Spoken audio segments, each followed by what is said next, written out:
आप सभी लोगों को यथोचित अभिवादन। सबको आप सब लोगों को उत्सुकता होगी, हालांकि टुकड़ों टुकड़ों में खबर देखी होगी, लेकिन कुल राज्यसभा सीटों का समीकरण क्या है, राज्यसभा में क्या हुआ है, क्या कुछ एनडीए को बहुमत की स्थिति हो गई है, क्या जो राजनीतिक साम दाम दंड भेद था उसमें भारतीय जनता पार्टी को बढ़त मिली या फिर कांग्रेस जीत गई। ये सब सवाल आपके मन में आ रहे होंगे जब आप टुकड़ों टुकड़ों में राज्यसभा के चुनाव नतीजे सुन रहे होंगे। तो सबसे पहले तो ये कि वैसे तो कल 19 जून को 19 राज्यसभा सीटों के चुनाव हुए, लेकिन दरअसल जो सीटें कुल खाली हुई थी राज्यसभा सदस्यों का जो कार्यकाल पूरा हुआ था वो थी 61।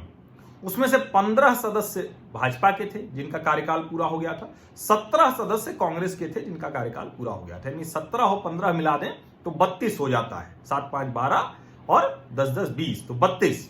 तो 32 राज्यसभा सदस्य थे भाजपा और कांग्रेस के। जो कुल 61 सीटें थी, इसमें 61 में से 42 निर्विरोध निर्वाचित हो गए थे और बाद में जो बची हुई सीटों पर चुनाव होना था उसके साथ चुनाव आयोग ने बाद में 6 सीटें और जोड़ दी थी। कर्नाटक की 4, मिजोरम की 1 और अरुणाचल की 1। ये कुल मिला के स्थिति थी। और जो चुनाव होना था 26 मार्च को, चाइनीज वायरस आ गया तो सरकार तो मध्य प्रदेश की निपट गई उसी बीच में, लेकिन राज्यसभा के चुनाव नहीं हो पाए और वो 19 जून की तारीख तय हुई 19 सीटों के लिए। कर्नाटक और अरुणाचल ये जो दोनों थे, इसमें चुनाव की जरूरत नहीं पड़ी थी। अगर जरूरत पड़ी होती तो और ज्यादा सीटें बढ़ती उसमें, लेकिन कुल मिलाकर जरूरत नहीं पड़ी। तो कर्नाटक की जो 4 सीटें थी उसमें 2 भाजपा के इरन्ना कडाडी और अशोक गस्ती, लो प्रोफाइल नेता हैं कर्नाटक की राजनीति में। बीएस येदियुरप्पा समूह के नहीं माने जाते हैं, शीर्ष नेतृत्व की पसंद है। इसका मतलब यह भी हुआ कि बीएस येदियुरप्पा का विकल्प भारतीय जनता पार्टी कर्नाटक में खोज पहले से रही थी, सफलता नहीं मिल रही थी। अब उनकी उम्र बढ़ गई है तो शायद सफलता मिले। कांग्रेस अकेले नेता मल्लिकार्जुन खड़गे वरिष्ठ नेता है, पहुंच गए फिर से राज्यसभा में। जो एक सीट बची आखिरी 4 में से, वो पूर्व प्रधानमंत्री एचडी देवेगौड़ा, हरदनहल्ली डोड्डा गौड़ा देवी गौड़ा, इनको मिली। इनको जेडीएस की सीट, इनको कांग्रेस का समर्थन था। तो कुल मिला के 4 कर्नाटक की जो सीटें निर्विरोध हुई उसमें 2 भाजपा, 1 कांग्रेस, 1 जेडीएस हालांकि अभी कांग्रेस के साथ है। अरुणाचल प्रदेश की बात करें तो नबन रेबिया निर्विरोध भाजपा प्रत्याशी के तौर पर राज्यसभा में सांसद चुन लिए गए, बन गए। अब जो 19 सीटें चुनाव की रह गई उसकी बात कर लेते हैं। 19 सीटों में जो सबसे ज्यादा जहां मारामारी थी, वैसे तो आंध्र प्रदेश में भी 4 सीटें थी, गुजरात में भी 4 सीटें थी, लेकिन मारामारी ज्यादा गुजरात की थी क्योंकि आंध्र प्रदेश के नतीजे सबको लगभग पता थे। मध्य प्रदेश और राजस्थान में भी 3-3 सीटें थी, यहां भी लगभग नतीजे पता थे, लेकिन फिर भी दोनों तरफ 1-1 सीट, 1-1 प्रत्याशी जाता थे। झारखंड की 2, मणिपुर, मिजोरम और मेघालय की 1-1 सीटें। तो जो सबसे पहले जो सबसे ज्यादा चर्चा रही, जहां मारामारी हुई, गुजरात, उसी की बात कर लेते हैं। 4 सीटों का चुनाव था, 2-2 प्रत्याशी अगर भाजपा और कांग्रेस खड़े करते तो आसानी से चारों जीत जाते, लेकिन 3 भाजपा ने खड़ा कर दिया। अभय भारद्वाज को खड़ा किया, रमीला बारा को खड़ा किया और तीसरे प्रत्याशी के तौर पर पूर्व कांग्रेसी बहुत धनवान प्रत्याशी नरहरि अमीन को खड़ा कर दिया।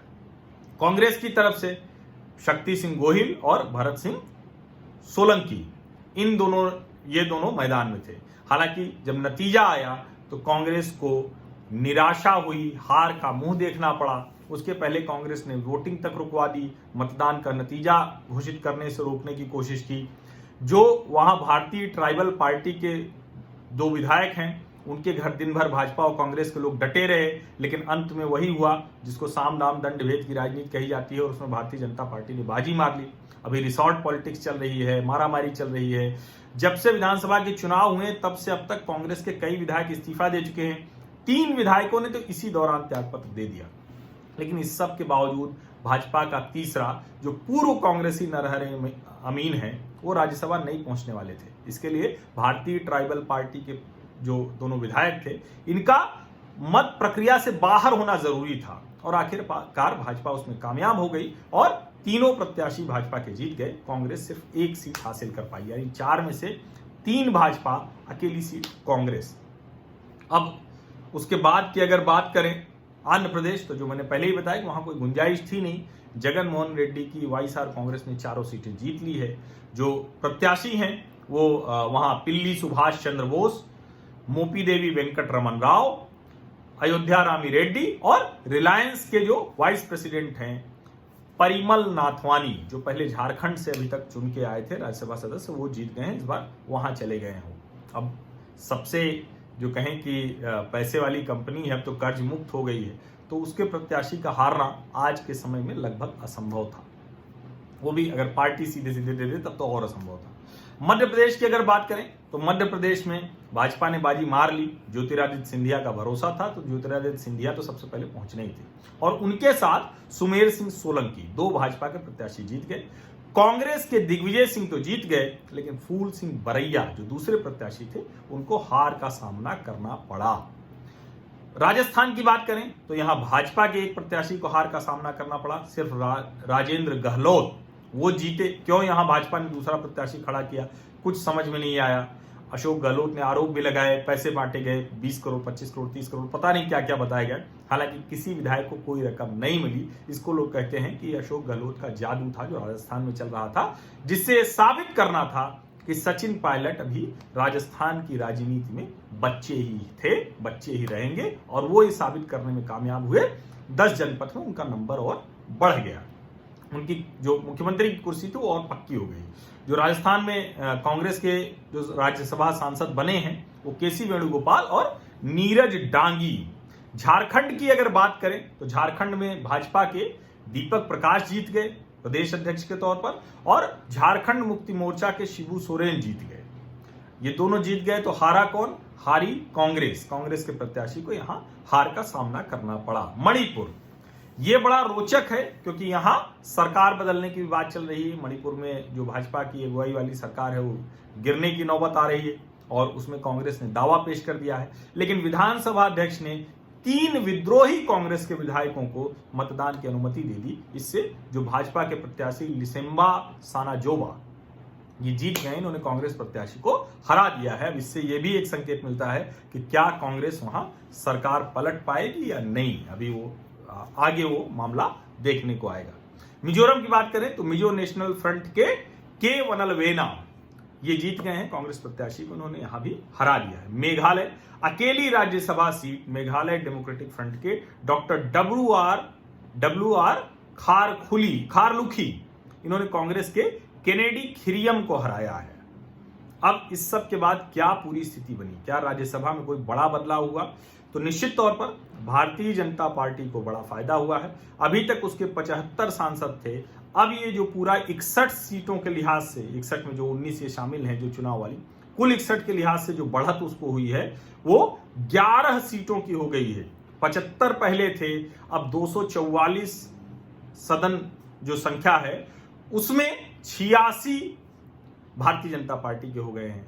जो अगर कहें कि पूरा का पूरा अगर उस लिहाज से देखें कि एनडीए की क्या स्थिति है, तो संभवतः 100 के पार हो जाएगी। जो कांग्रेस की सदस्य संख्या है वो घटकर अब 41 रह गई है। तो कुल मिला के माना जा सकता है, एक जो कहें कि राजनीतिक गणित है, जो परिस्थितियां हैं उसके लिहाज से इस वर्ष के अंत तक होने वाले चुनाव या फिर जो मार्च 2021 तब तक हो सकता है कि एनडीए वो पूर्ण बहुमत में राज्यसभा में आ जाए। ये पूरा का पूरा आंकड़ा है, पूरा आकलन है। लेकिन एक चीज जरूर इस पूरे के पूरे जो कहें कि अलग अलग समीकरणों में दिखी है कि कई जगह पार्टियां चाहती तो वो शायद अपने प्रत्याशी न उतार कर निर्विरोध चुनाव हो जाने देती, जैसे राजस्थान, जैसे मध्य प्रदेश, ऐसे ही झारखंड में भी यहां बहुत स्पष्ट था कि कौन चुनाव जीतने जा रहा है। जिसे मध्य प्रदेश में लगभग ये तय था, जब ज्योतिरादित्य आए अपने साथ उतने विधायकों को लेकर और पूरी तरह से सरकार बनवा ली, तो उसके बाद ही तय हो गया था कि अब दूसरा प्रत्याशी कांग्रेस का नहीं जीतेगा, तो 2 प्रत्याशी भाजपा के जीतने थे। ऐसे ही राजस्थान में जो सदस्य संख्या थी 75 ही कुल हो रहे थे भाजपा के पास, 72 अपने 3 बेनीवाल जी की राष्ट्रीय लोकतांत्रिक पार्टी के, तो कोई वजह नहीं थी कि दूसरा प्रत्याशी खड़ा कर दे। लेकिन भाजपा ने क्यों खड़ा किया पता नहीं, और इसी वजह से वो जो हॉर्स ट्रेडिंग वाले 20-25 करोड़ 30 करोड़ वाले जो आरोप लगाने थे वो लगाए। बाकायदा इसकी वहां की जो एंटी करप्शन यूनिट है, एंटी करप्शन ब्यूरो है राजस्थान का, वो इसकी जांच कर रहा है बाकायदा। अब सोचिए, आप कुछ निकलेगा नहीं, ये सब जानते हैं क्योंकि कुछ हुआ ही नहीं था। तो ये बहुत सी ऐसी जगहें हैं जहां स्थितियां बहुत स्पष्ट थीं, लेकिन उसके बाद भी राजनीतिक पार्टियों ने अपनी जो मारामारी थी उसकी वजह से ये सब किया। तृणमूल कांग्रेस हो और शिवसेना हो, इन्होंने अपनी स्थिति लगभग बरकरार रखी है। तो ये कुल मिला के नई राज्यसभा की स्थिति है, लेकिन भारतीय जनता पार्टी को फायदा हुआ है और जाहिर है उसका फायदा एनडीए का फायदा है। और आने वाले समय में, अभी तो फिलहाल नहीं, लेकिन आने वाले समय में राज्यसभा में भी एनडीए को बहुमत मिल सकता है। बहुत बहुत धन्यवाद।